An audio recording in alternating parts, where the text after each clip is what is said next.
तो भैया भैंस से अकल बड़ी, का भैया हर है कि नहीं। जा तो कोई कहने के भैंस बड़ी है, भैंस से अकल बड़ी होत है। तो सबसे पहले आदमी को अगर आकलन करो जाते तो जो करो जाते कि बुद्धिमान है कि नहीं है। तो हनुमान जी सबसे ज्यादा बुद्धिमान है। बोले कैसे? बोले बुद्धिमताम वरिष्ठम, बुद्धि में अगर वो श्रेष्ठ है तो फिर वो बड़ा मानो ये है। और बुद्धि के बाद आता है बल। अरे बोले बल में श्रेष्ठ होना चाहिए, तो हनुमान जी बल में भी श्रेष्ठ हैं। कैसे? बोले बलवानों में सबसे ज्यादा बलवान है अतुलित बल धामम, जिनमें बल कितना है? बोले अतुलित। आप अतुलित बल जानते हो? अतुलित यानी अतुलित, जो उनकी तुलना न हो, वो हो कहते हैं अतुलित, जो उनकी तुलना न करी जाए ना। जैसे बल की तुलना कैसे करी जाते? बल की तुलना करी जाते घोड़ा से। पहले के समय हाथी से तुलना करी जाती, बल की तुलना पहले के समय हाथी से करी जाती। जैसे भीम में 10,000 हाथियों की शक्ति, सुग्रीव में 1000 हाथियों की शक्ति। तो पहले तुलना करी जाती हाथी से, अब समय बदल गया तो अब घोड़ा से होने लगी। बोले काय भैया जब कितनी भैंस की मोटर है? बोले 10 हार्स पावर। हार्स यानी घोड़ा। तो पहले करी जाती हाथी से, अब करी जाने लगी हॉर्स से, घोड़ा से। तो बोले हनुमान जी में कितना बल है? हनुमान जी की तुलना, बल की तुलना भाई एक जगह के, हनुमान जी में बल कितना है? तो बोले 10,000 हाथियों की शक्ति होती है एक दिग्बाल में। दिग्बाल के थे दिशा के हाथी को, दिग्बाल के थे दिशा के हाथी को। तो बोले 10,000 हाथियों की शक्ति कौन में है? बोले दिग्बाल में, यानी दिशा के हाथी में। और 10,000 दिशा के हाथियों में जितनी शक्ति है उतनी ही शक्ति है इंद्र के हाथी ऐरावत में। 10,000 दिशा के हाथियों में जितनी शक्ति है उतनी शक्ति है इंद्र के हाथी ऐरावत में। और 10,000 ऐरावतों की शक्ति है इंद्र के वज्र में। 10,000 ऐरावतों की शक्ति है इंद्र के वज्र में, और 10,000 इंद्र के वज्र की शक्ति है इंद्र में। बात समझ में तो आ रही भैया? 10,000 वज्र की शक्ति है इंद्र में, और 10,000 इंद्रों की शक्ति हनुमान जी की केवल एक कनिष्ठिका उंगली के नाखून में है। बोलिए हनुमान जी महाराज की जय। 10,000 इंद्र की शक्ति हनुमान जी की एक उंगली कनिष्ठिका, ये संकेत है छिंगरी। अपनी देहात की भाषा में इसे कहते हैं छिंगरी। इन 5 उंगलियों के नाम हैं, इन 5 उंगलियों के नाम है। बोले जा है अंगूठा, अंगुष्ठ, ये संकेत है तर्जनी, ये संकेत है मध्यमा, ये संकेत है अनामिका, ये संकेत है कनिष्ठिका। अच्छा, 5 ही के काम अलग अलग है। एक और काम का है? बोले जहाँ बैंक के नोट नकार में गए बस धीरे धीरे गिन ला, 1 2 3 4 5। तो जो काम करा थे नोट को आगे बढ़ावे को अंगूठा, फिर आई जा तो जा काम जा उंगली का काम गिरे थे। बोले जा काम तर्जनी काम करा थे। जैसे कोनो को रास्ता भटक गया तो कोनो के भैया हमें सापट जाने हैं, कहाँ जाए? तो अपन के दे सीधे चले जाए, यही से के तो नहीं, ऐसे तो कोनो के सीधे चले जाए, यही से के तो सीधे पहुंचो के सीधे। तो हर उंगली को अपना अपना काम है। एक और काम मध्यमा। अच्छा, मध्यमा कैसे बड़ी है? बोले ऐसे हाथ जोड़ो सब अपने, तो जा तो बड़ी निकर है न, बढ़िया ही दिखा रहे। पर जा का में आते? बोले जा पूजन में काम में आते। जा उंगली जो है अनामिका वह पूजन में काम आती है। भगवान हनुमान जी को चंदन लगाने, बोले चंदनम समर्पयामि। तिलक लगाने, तिलकम समर्पयामि। तो जा उंगली तिलक कर में याद है, और जा हो गई फिर छिंगरी। एक और ज्यादा विशेष काम नहीं होता।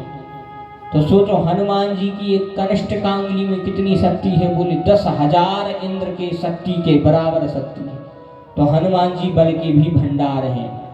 तो अतुलित बल धामम, हनुमान जी में इतना बल है, इतना बल है, इतना बल है कि उस बल की कोई सीमा नहीं है। अतुलनीय बल श्री हनुमान जी में है। तो देखा गया है गुणों के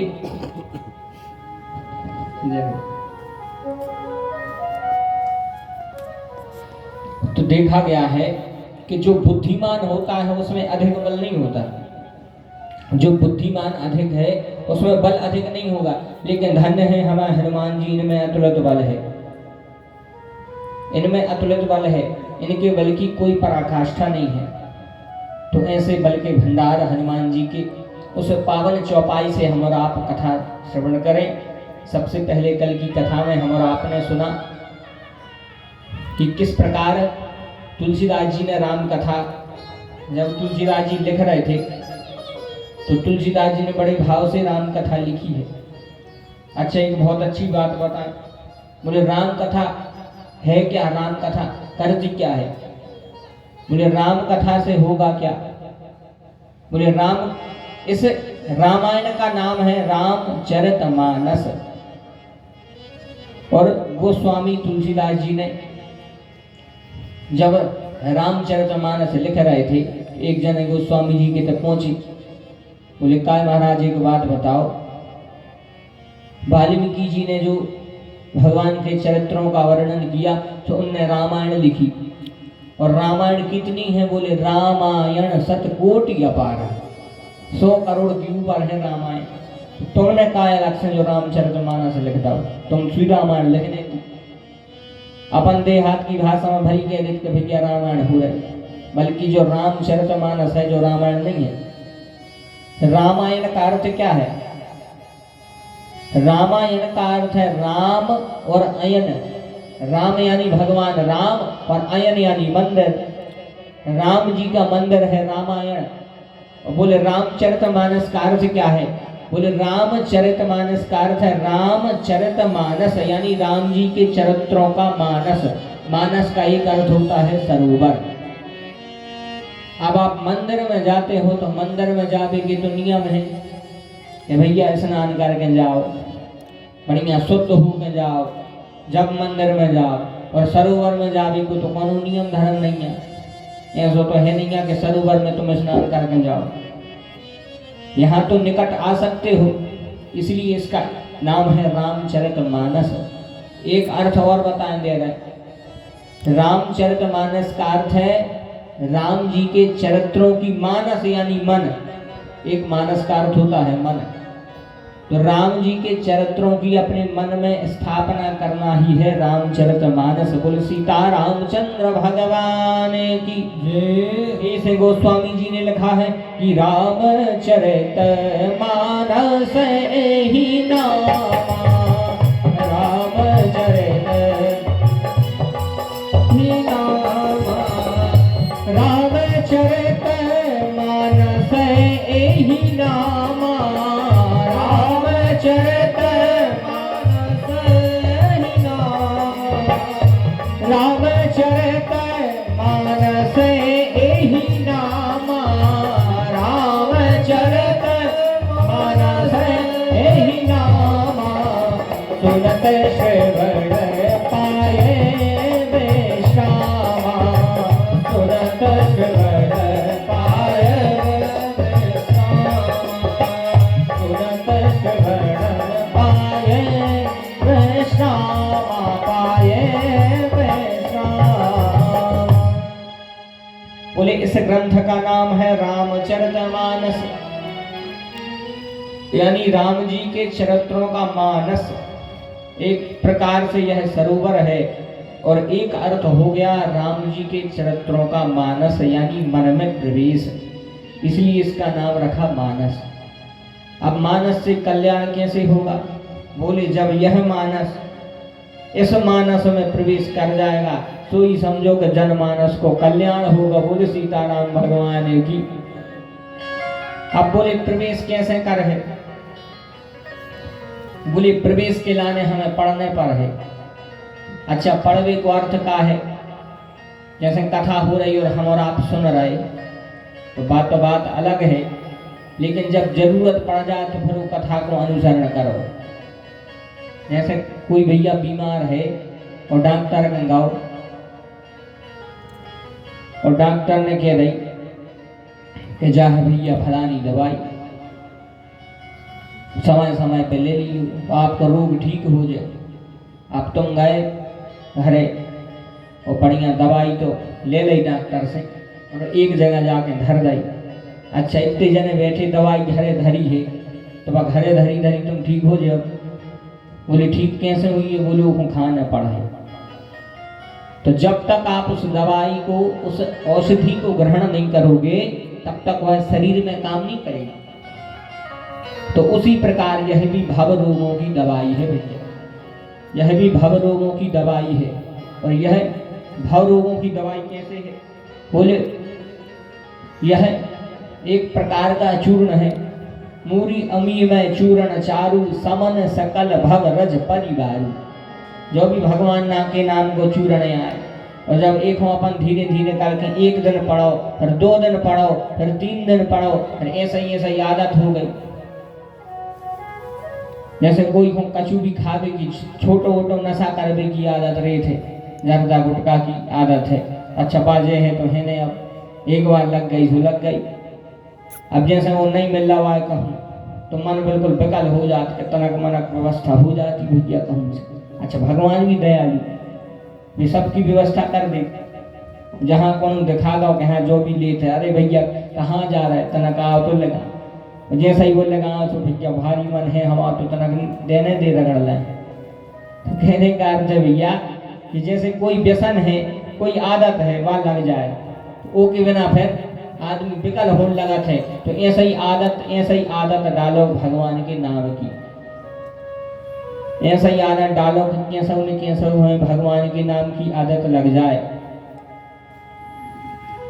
चाहे सुबह से उठो तो 2-4 बार सीताराम सीताराम कर ले। जैसे हम कोई को मिला थे तो हम कहते भैया सीताराम, तो वो भी प्रत्युत्तर में सीताराम कहता है। तो एक आदत बन गई कि भैया जब भी मिले सो अपन सीताराम की थे। ऐसे ही कैसव करके हमें भगवान के नाम की आदत डालना चाहिए। अच्छा जा आदत बाद में बहुत काम है यहाँ, जब बुढ़ापे में कौन अपनी सुनबे बार होने रहे, तो जहाँ आदत फिर बहुत काम है आने हैं।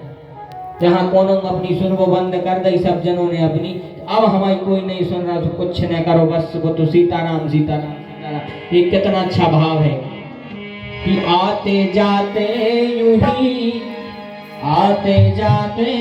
ही गुनगुनाया करो, आते जाते यूं ही गुनगुनाया करो, राम बोला करो, राम गाया करो, आते जाते यूं ही गुनगुनाया करो, राम बोला करो, राम गाया करो, आते जाते यूं ही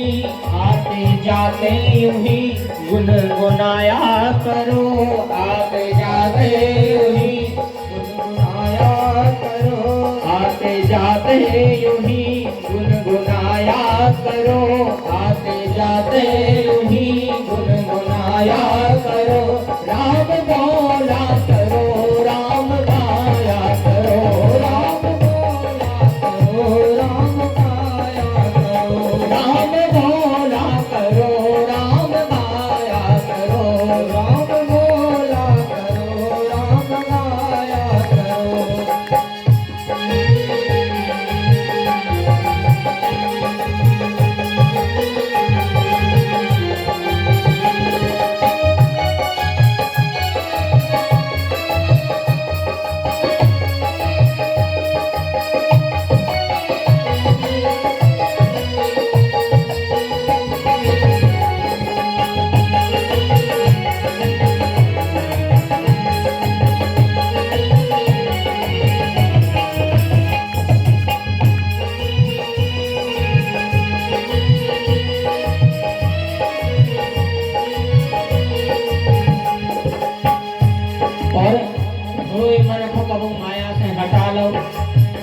इस मन को माया से हटा कर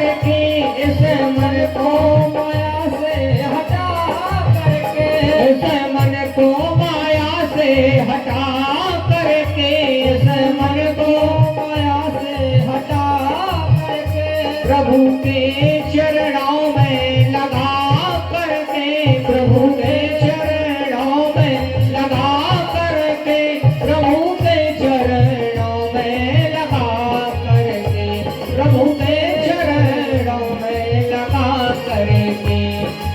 और जब भी समय मिले,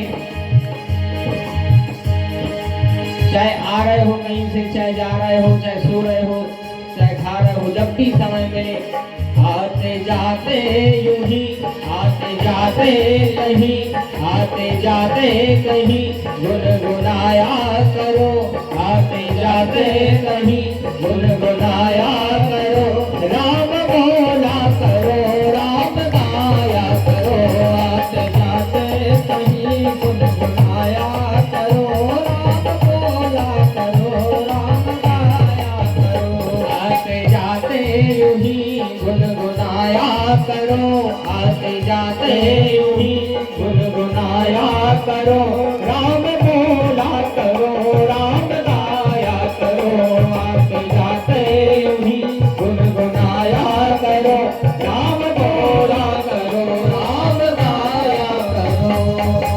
बोले सीतारामचंद्र भगवान की जय हो। इस मन को भैया भगवान का दास बनाओ। जब भी समय मिले, जितना भी समय मिले, अगर फ्री बैठे हो तो सीताराम कर लो, वरना बाद की पाठ में न रहियो। जरूरी है बुढ़ापो आए, आदमी से क्यों भैया आओ कथा सुनने, बोले अरे महाराज हमें कहाँ कथा, हमें तो हमें काम करने, कल सुन ले अभी हमें बुढ़ापो डरो।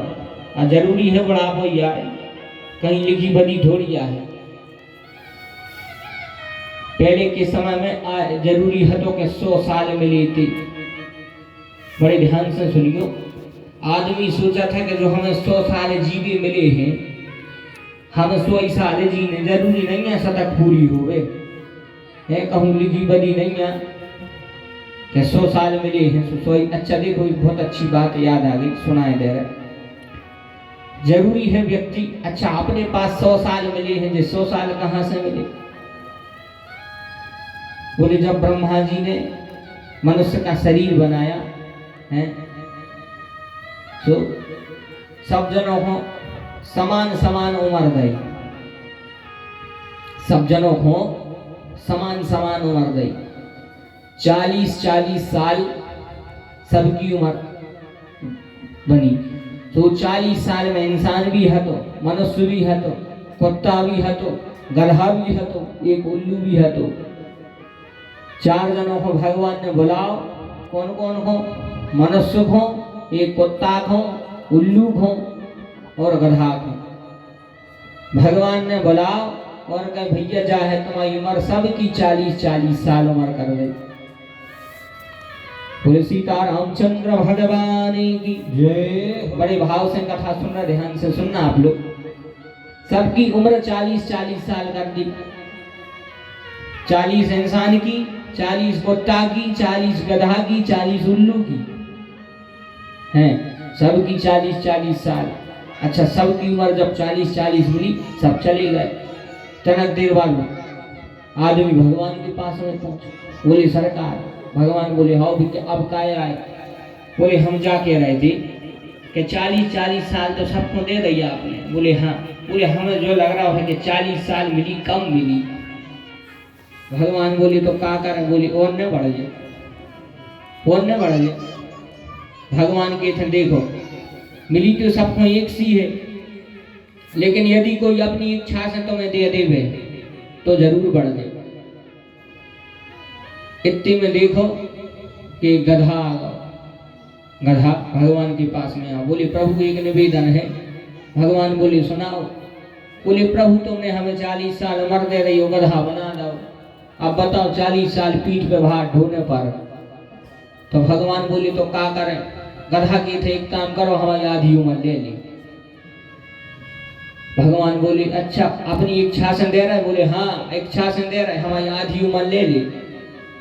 तो जैसे ही आदमी ने सुनी कि गधा अपनी आधी उम्र दे रहा, तो तुरंत आदमी पहुंचो। बोले प्रभु अगर जी आधी दे रहा तो आधी हमें दो। तो पहले हाँ आदमी की उम्र थी 40, तो 20 साल में लगे। गधा की 40 और 20 कितने हो अभी क्या 60। गड़त लगा रही हो अपना कमजोर है। फिर हो गए 60। 60 के बाद कछु देर बाद आदमी फिर पहुंचो, बोले भगवान अभी अभी हमें जो लग रहा है कि अभी 60 भी कम है, अब कहाँ 40 60 तुमने साल अकेली बना दी, इतने में खाए पी में घर से जाता। भगवान बोले तो भैया क्या करें? बोले अगर कौन मोर दे भी तंग हो जाए तो बुला ली कि बोले हाँ बिल्कुल। इतने में देखो गुल्लू आ गया। गुल्लू भगवान के पास में पहुंचे, बोले प्रभु सीताराम। बोले हाँ। बोले हम जा कह रहे भगवान कि आपने जो हमें 40 साल उम्र दी है तो हमारे हिसाब से वह ज्यादा है। भगवान के थे काय भी काय ज्यादा है? बोले कैसे? कैसे हम हैं उल्लू, दिन में हमें दिखाते नहीं है, रात में दिखाते। तो जब रात में हमें दिखाते, रात में सब लोग सोते हैं और हम जागते हैं, तो ऐसे ही हम रात में कब तक जगे? इसे हमें 40 साल नहीं चाहने, हमें तो 20 साल की उम्र दे दी। भगवान के तो ठीक है ले आओ 20 साल। जैसे ही 20 साल ले आओ, आदमी फिर पहुंचो, बोले हमने सुनी उल्लू अपनी 20 साल उम्र दे रहा। बोले हाँ। तो बोले ले आओ, फिर ले आओ। भगवान ने कहा ठीक है ले ले 20 साल और ले ले। तो 20 साल और मिल गई। पहले कितनी हो गई कि 60 है, 60 और 20 कितने हो गए? 80 हो गए। भगवान बोले चलो अब जाओ। अब तो बोलो अरे प्रभु 80 भी थोड़ी कम लग रही, तेरा कौन न हो गए? भगवान भी माथे पे हाथ ठोकोगे ले जो करिया मूल को आदमी बड़ा खतरनाक। आशा तृष्णा कभी मरती नहीं है। आशा तृष्णा बहुत खतरनाक चीज है। कहते हैं कि आशा तृष्णा कभी मरती नहीं है। कबीरदास जी बहुत अच्छा भाव लिखते हैं।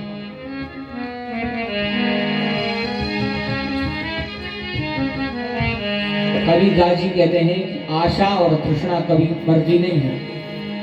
आशा तृष्णा ना मरी कह गए दास कबीर। आशा तृष्णा कभी मरती नहीं है। तृष्णा बढ़ती जाती है तो और मिले और मिले और मिले, यही तो तृष्णा है। यही इसी को तो तृष्णा कहते हैं कि जो बढ़कर बढ़ती जाए, जिससे हम तृप्त ना हो, इसी को कहते हैं तृष्णा। कितनी अच्छी बात है कि मन मरा माया मरी, मर मर जाए शरीर। मन मरा माया मरी, मर मर जाए शरीर। आशा तृष्णा ना मरी, आशा तृष्णा ना मरी, कह गए दास कबीर। आशा तृष्णा ना मरी, कह गए दास कबीर। आशा तृष्णा ना मरी, कह गए दास कबीर। मन मरा माया मरी, मर मर गया शरीर, पर आशा तृष्णा ना मरी, कह गए दास कबीर। आशा तृष्णा नहीं मरती कभी। आदमी बोले महाराज 20 और मिल जाए तो बस आनंद है। इतने में कुत्ता पहुंचो। कुत्ता कहते प्रभु 20 साल आपने अतकाली उम्र दे दी, हमें 40 साल की नहीं जाने। भगवान के थे तो बोले एक काम करो 20 कम कर ले। तो 20 फिर कुत्ता की मिल गई।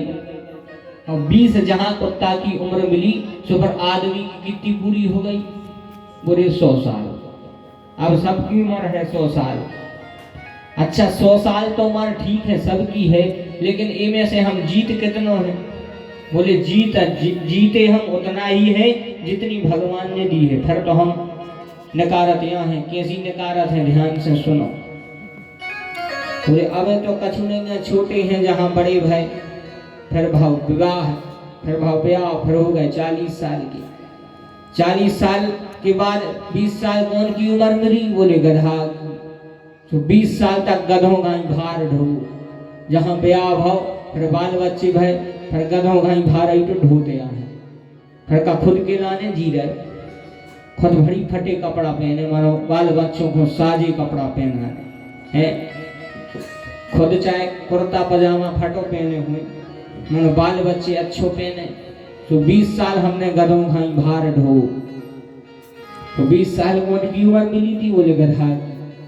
तो 20 साल ढो गधों खाई भार। फिर हो गए 60 साल, जहां भाई 60 के बाद आ गया बुढ़ापो। वो बुढ़ापे में नाना जंजाल। सबसे पहले होते लाइट डिम, यानी दिखावो बंद। दिखावो जहां बंद भाव 60 साल के हो गए। बोले कक्का पहले तो हम 1 किलोमीटर देख लेते, ये तैसे झिनपिनी लो दिखा। तो बोले अब बोले जुगर अब नहीं दिखावे। तो 20 साल हमने गधों खाई भार ढो। ओके 20 साल बाद बोले उल्लू की उम्र मिली।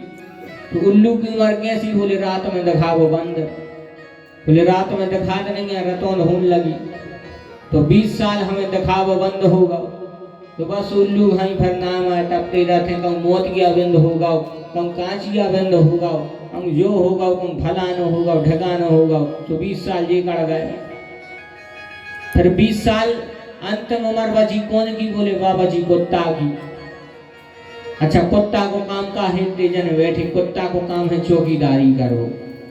घर के बाहर बैठ गओ तो बस चौकीदारी करने लगो। तो जहाँ डोकरा 80-90 साल के, जहाँ 80-90 साल की उम्र भाई, फिर बढ़िया एक खटिया पे जाते घर के बाहर रोता ही पड़ी। को आ रहा है को जा रहा है, सबको देख रहे हैं। अपने लड़का बहू में चिल्ले आ रहा डोकरा, बार झाड़ू धरी है, बार बचिया खा रहे झाड़ू, तुम्हारा ध्यान नहीं देते आओ, ध्यान नहीं देते आओ। अच्छा फिर जब बुढ़ापा हो जाते तो फिर कौन बात नहीं सुने। जहाँ बात सुनो बंद हो गई तो आदमी कहने लगा कि हम कुत्ता से भौंका थे, मनो कोई सुनता ही नहीं है। बोले सीतारामचंद्र भगवान की जय। ऐसे ही थे आदमी के हम कुत्ता से भौंका थे, कोई सुना तो नहीं है। भैया वो कुत्ता की उम्र मिल गई, जब ही नहीं सुन रहा। तो ऐसी हमें जो अपनी आयु मिली है, जब खुद की आयु नो या दूसरों की आयु आए, खुद की आयु तो हमारी केवल 40 साल तक है। ऐसे अबे मौका मिलो है, अबे जो भगवान ने मानव शरीर दे रहा है, वो मानव शरीर की अहमियत समझ के अबे भगवान को ध्यान करो। यह कितना अच्छा भाव है। हमें मानव तन मिला है, बड़े भाग्य मानुष तन पावा, सुर दौर लभ सदगन बाबा। बड़े भाग्य मानुष तन पावा, सुर दौर लभ सदगन बाबा। बड़े भाग्य मानुष तन पावा, बड़े भाग्य सुर दौर लभ सदगन गावा, सुर दौर लभ सदगन गावा, सुर दौर लभ सदगन गावा, सुर दौर लभ सदगन गावा। बोले भगवान ने बड़े कृपा करके यह मानव शरीर दिया है। बड़े भाग्य मानुष तन पावा। तुलसीदास जी लिखते हैं बड़े भाग्य से यह शरीर मिला है। इस शरीर जो हमें भगवान ने दिया है, इसका मूल्य समझो। अच्छा तुलसीदास जी ने यही क्यों कहा कि बड़े भाग्य मानुष तन पावा? का तुलसीदास जी कह देते कि बड़े भाग्य हाथी तन पावा। हाथी तो अपने शरीर से बड़ो रही, अपन से बड़ो रही। हाथी अपन से शक्तिशाली हो, अपन से ज्यादा खात है, तो जह गाय नहीं कही के बड़े भाग हाथी तन पावा। खात जरूर अपन से ज्यादा है, लेकिन जो काम व्यक्ति, जो काम मानव कर सकता है, वो और कोई नहीं कर सकता। वह है भजन। देखो ये कौन भैंस को कहूँ कीर्तन करत तो नहीं, देखो ये वह केवल मानव ही कर सकता है। इसलिए लिखा है बड़े भाग्य मानुष तन पावा। और यह मानुष, यह जो मानुष है, मानुष का अर्थ होता है, मानुष एक बंगाली शब्द है। मानुष का अर्थ है मनुष्य, और मानुष मनुष्य कब बनेगा? बोले जब इस मानस का सहारा ले लेगा उसी समय मनुष्य बन जाएगा। बोले सियावर रामचंद्र की जय। इसे कहने को अर्थ है कि इस मानस से हमारे इस मानस में जनमानस तक जहाँ बात पहुंच गई सो ही समझो सब कल्याण होगा। यह केवल ग्रंथ केवल एक अनुसरण करने के लिए ही है, केवल कथा के लिए नहीं है कि भैया कथा हमने सुन ली। बोले कहाँ गए थे? बोले होते राम कथा सुनिए। राम कथा का केवल यह अर्थ नहीं है कि आपने कथा सुनी हो, बस एक कान से सुनी दूसरी कान से उड़ा दी। बोले अर्थ यह नहीं है। अर्थ क्या है? बोले भगवान की कथा तो विश्राम देने वाली है।